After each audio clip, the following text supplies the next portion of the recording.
নমস্কাৰ স্বাগতম জনাইছো মোৰ ইউটিউব চেনেললৈ আজিৰ ভিডিঅ'ৰ বিষয়বস্তু দ্বিতীয় শ্ৰেণীৰ ইংৰাজী বিষয়ৰ দা হাংৰি মাউস ষ্টৰীটোৰ অসমীয়া অনুবাদৰ লগতে যিমানখিনি প্ৰশ্ন দিয়া আছে আটাইবোৰ প্ৰশ্নৰ উত্তৰ সহ আলোচনা কৰা হ'ব যদি এই ভিডিঅ'টো চাই ভাল লাগে তেন্তে লাইক কমেন্ট শেয়াৰ কৰিব আৰু যদি মোৰ চেনেললৈ নতুনকৈ আহিছে তেতিয়াহলে সাবস্ক্ৰাইব কৰিবলৈ নাপাহৰিব এতিয়া আহকচোন পলম নকৰি ভিডিঅ'টো আৰম্ভ কৰো এতিয়া আমাক দিছে দা হাংৰি মাউস হাংৰি মানে হৈছে ফুকাটোৰ আৰু মাউস মানে হৈছে নিগনি অৰ্থাৎ এটা ফুকাটোৰ নিগনিৰ কাহিনী আমি এই পাঠটিৰ জৰিয়তে পঢ়িবলৈ পাম ওয়ান ডে অৰ্থাৎ এদিন a mouse found a bucket full of corn অৰ্থাৎ কি কৈছে যে এদিন এটা নিগনিয়ে found মানে হৈছে পোৱা আৰু যেহেতু আমাক ফাউন্ড বুলি কৈছে অৰ্থাৎ পাস্ট টেন্সত কৈছে এইকাৰণে আমি কি কৈছো পাইছিল বুলি কৈছো হয়নে আৰু বাকেট মানে হৈছে পাছি আৰু ফুল মানে ভৰ্তি আৰু কৰ্ণ মানে হৈছে কি মাকৈ অৰ্থাৎ এদিন এটা নিগনিয়ে এটা ফুল অৰ্থাৎ ভৰ্তি পাছিত মাকৈ পাইছিল The bucket had a tiny hole in it আৰু সেই বাকেট বা পাছিটোত কি আছিল এটা ক্ষুদ্ৰ টাইনি মানে ক্ষুদ্ৰ বা নিচেই সৰু হোল মানে হৈছে ফুটা অৰ্থাৎ সেই পাছিটোত এটা ক্ষুদ্ৰ ফুটা আছিল The mouse entered the bucket through the hole আৰু সেই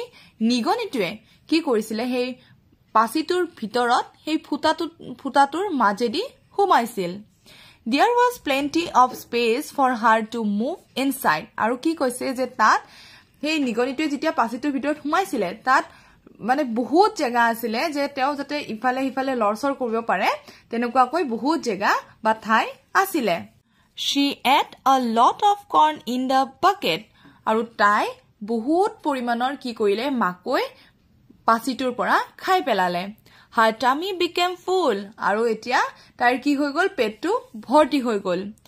The mouse was satisfied and she became very happy আৰু যেতিয়া নিগনিটোৱে ইমানবোৰ মাকৈ খাবলে পালে পাই তেও কি হৈ গল সন্তুষ্ট হল আৰু লগতে তেও বহুত সুখী হল After eating অৰ্থাৎ খোৱা হোৱাৰ পিছত The mouse wanted to leave the basket through the hole আৰু এতিয়া যেতিয়া খাই হল তেতিয়া নিগনিটোৱে ভাবিলে যে মই এতিয়া আৰু কি কৰো এই পাছিটোৰ পৰা ওলাই যাও সেই ফুটাটোৰে But couldn't fit কিন্তু তেও কি কৰিব পৰা নাছিলে ওলাব পৰা নাছিলে It started shouting for help আৰু তেও সহায়ৰ কাৰণে চিঞৰিব ধৰিলে A rabbit was passing by আৰু সেই পাছিটোৰ কাষেৰে কি হৈ আছিল এটা শহাপহু পাৰ হৈ আছিল It heard the mouse cry and asked আৰু তেও কি শুনিব পাৰিলে যে নিগনিটোৱে কান্দি থকা শুনিব পালে What happened তেতিয়া হদিছে যে কি হল My friend মোৰ বন্ধু Why are you crying তুমি কিয় কান্দি আছা The mouse explained how it got into the bucket আৰু নিগনিটোৱে বৰ্ণনা কৰিব ধৰিলে যে তেও কি ধৰণে পাছিটোৰ ভিতৰত সোমাল The rabbit replied তেতিয়া হহাপহুটোৱে কি কৰিলে উত্তৰ দিলে You ate too much তুমি বহুতখিনি খাইছা Now your belly is too big for the hole আৰু ইটো ফুটাটোৰ কাৰণে এতিয়া তোমাৰ পেটটো কি হৈ গৈছে মানে আগৰ তুলনাত বেছি ডাঙৰ হৈ গৈছে Wait until it gets smaller তুমি এতিয়া ৰখিব লাগিব যেতিয়ালৈকে ই সৰু নহয় তেতিয়ালৈকে তুমি ইয়াত ৰখা Then the rabbit left আৰু হিখিনি কৈ হহাপহুটো আতৰি গল The mouse sat and waited for the right time to come out of the hole আৰু নিগনিটোৱে কি কৰিলে সেই পাছিটোৰ ভিতৰতে বহি থাকিল আৰু উপযুক্ত সময়লৈকে তেও ৰৈ থাকিল যাতে যেতিয়া পেটটো কি হৈ যাব কমি আহিব বা সৰু হৈ যাব তেতিয়া তেও তাৰ পৰা ওলাই আহিব বুলি ভাবি তেও তাতে ৰখি থাকিল এইখিনি আছিল এই পাঠটি বা এই কাহিনীটিৰ অসমীয়া অনুবাদ এতিয়া আমি আহিছো ইয়াতে যিখিনি প্ৰশ্ন দিয়া আছে সেই সমূহৰ উত্তৰসমূহলৈ এতিয়া মই ইয়াতে দিছে Now answer the following question এতিয়া এই প্ৰশ্নসমূহৰ উত্তৰ দিবলৈ কৈছে What আমাক সুধিছে What did the mouse find অৰ্থাৎ কি কৈছে যে নিগনিটোৱে কি বিচাৰি পাইছিল হেতু আমাক সুধিছে মই প্ৰত্যেকটো প্ৰশ্নৰ উত্তৰ এখন বহিত লিখি ৰাখিছো আৰু তাৰ পৰা দেখুৱাবলৈ চেষ্টা কৰিম যেটো আমি প্ৰথম লাইনতে পাইছিলো যে নিগনিটোৱে কি বিচাৰি পাইছিলে এটা মাকৈ পাছি বিচাৰি পাইছিলে হয়নে তো ইয়াতে মই উত্তৰটো এই ধৰণে লিখিছো যে The mouse found a bucket full of corn অৰ্থাৎ নিগনিটোৱে এটা ভৰ্তি মাকৈ পাছি বিচাৰি পাইছিল হ'ব তাৰপিছত আমাক দিছে how did the mouse enter the bucket অৰ্থাৎ নিগনিটোৱে কি ধৰণে সেই পাচিটোৰ ভিতৰলৈ সোমাইছিল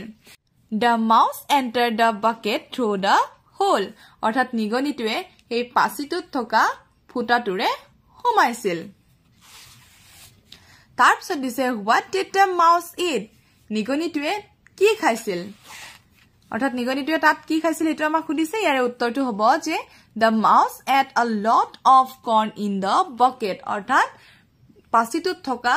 মাকৈসমূহ কি কৰিছিলে নিগনিটোৱে খাইছিলে তাৰপিছত আমাক কৈছে who shouted for help কোনে সহায় বিচাৰি চিঞৰি আছিল the mouse shouted for help অৰ্থাৎ নিগনিটোৱে সহায় বিচাৰি চিঞৰি আছিল next আমাক খুদিছে who was passing by the bucket অৰ্থাৎ কোনে সেই পাচিটোৰ কাখেৰে পাৰ হৈ গৈছিল ইয়াৰে উত্তৰটো হ'ব a rabbit was passing by the bucket অৰ্থাৎ এটা শহাপহুই সেই পাচিটোৰ আগেৰে কি হৈ গৈছিলে বা কাখেৰে পাৰ হৈ গৈছিল তাৰপিছত আমাক খুদিছে why was the mouse unable to come out of the bucket যে কিয় নিগনিটোৱে সেই পাচিটোৰ পৰা ওলাই আহিব পৰা নাছিল ইয়াৰ উত্তৰটো মই এনে ধৰণে লিখিছো যে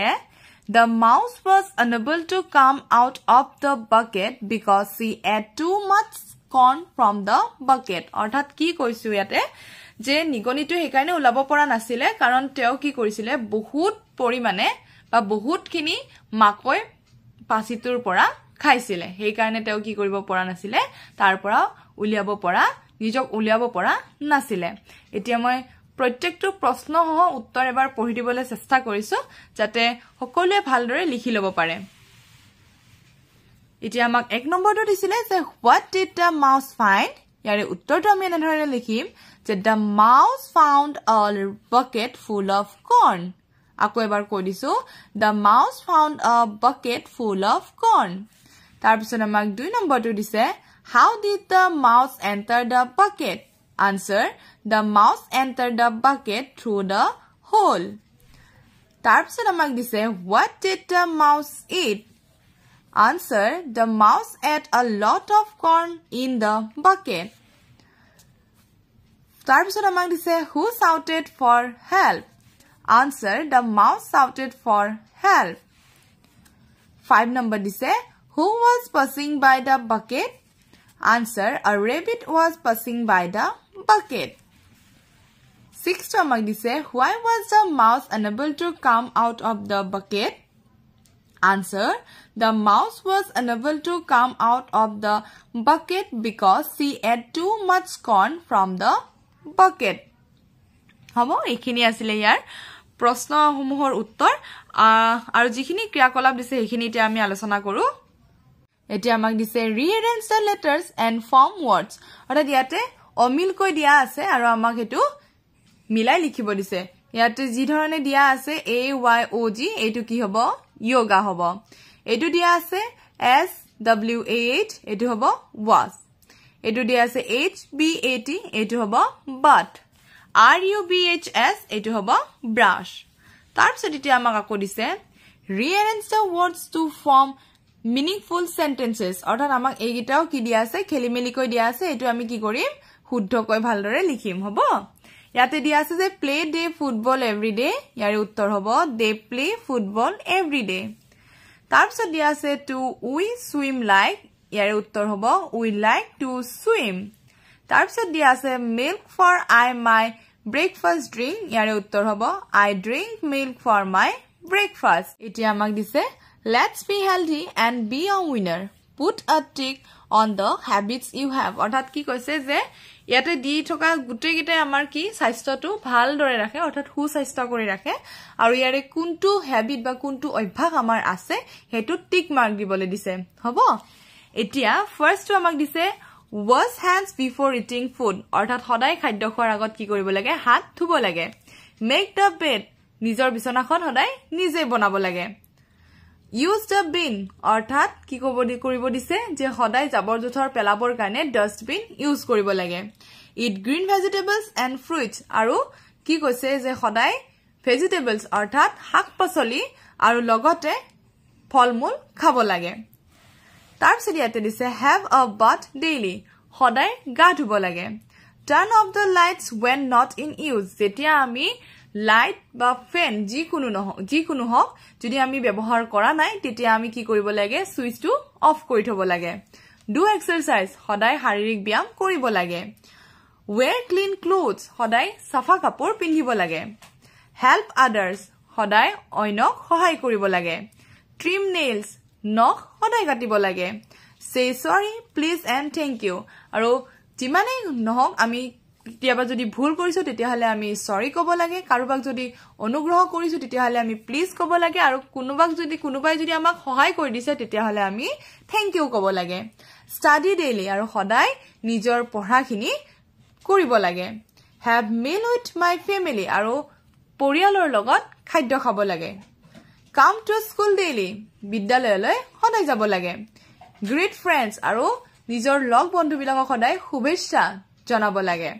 উইনাৰ আৰু এনেকৈ আমি কি হ'ব পাৰিম আমাৰ জীৱনটোত জয়ী হ'ব পাৰিম তো এইখিনি ভাল হেবিটস অৰ্থাৎ ভাল অভ্যাসৰ কথা কিছুমান কলে এইকেইটা আমি সকলোৱে নিজে নিজে পালন কৰিবলৈ চেষ্টা কৰিব লাগে এতিয়া এইটো এটা প্ৰজেক্ট ওয়াৰ্ক দিছে এইটো সকলোৱে ঘৰত নিজে নিজে কৰিবলৈ চেষ্টা কৰিলে হল তেন্তে আজিৰ কাৰণে থ্যাংক ইউ ফৰ ওয়াচিং